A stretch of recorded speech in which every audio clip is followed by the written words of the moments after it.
You've probably heard about calcium for strong bones and maybe even vitamin D for absorption. But unless you've spent a suspicious amount of time browsing obscure nutrition journals, you may not be familiar with the unsung hero working quietly behind the scenes, vitamin K2. And guess where it's hiding in plain sight? That's right, in some of the world's most delicious cheeses.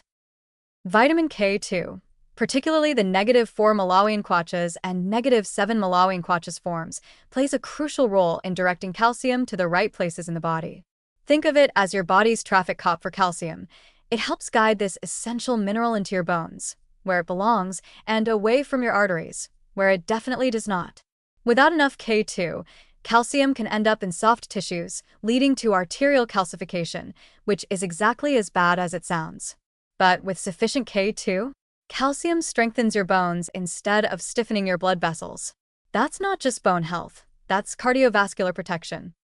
So, where do you get this magical, calcium chaperoning nutrient? Here's the good news. Many fermented cheeses, especially aged ones like Gouda, Brie, Edam, Jarlsberg, and certain blue cheeses, are surprisingly rich sources of vitamin K2. These cheeses contain bacterial cultures that produce K2 during fermentation, a natural bonus that soft cheeses and non-fermented dairy products simply don't provide.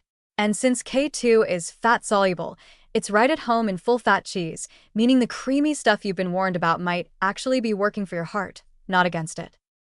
Several observational studies have linked higher K2 intake with reduced risk of arterial plaque buildup and cardiovascular events.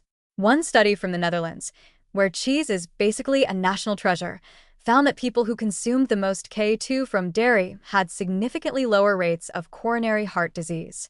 Importantly, this wasn't true for vitamin K1, found in leafy greens, which has different functions and doesn't target bones and arteries the same way.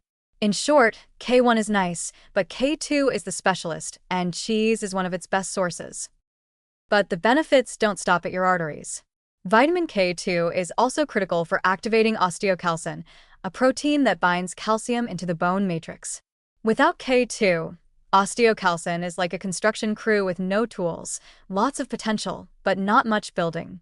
With K2, your bones can more efficiently retain calcium, improving density and reducing the risk of fractures, especially as you age.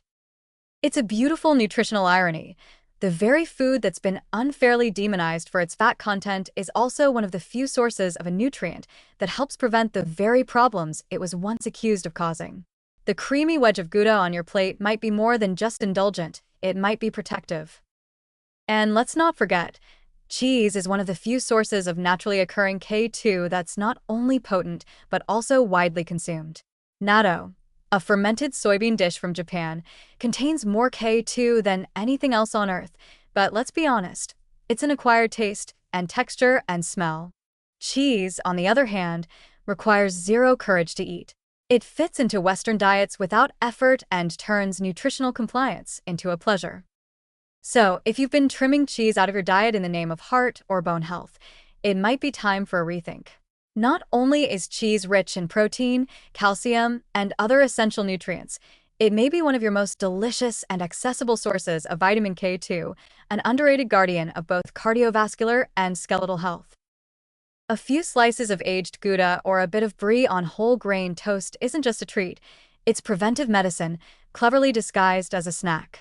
Vitamin K2 may not be famous yet, but it's doing some heavy lifting. And cheese? Cheese is how it gets the job done.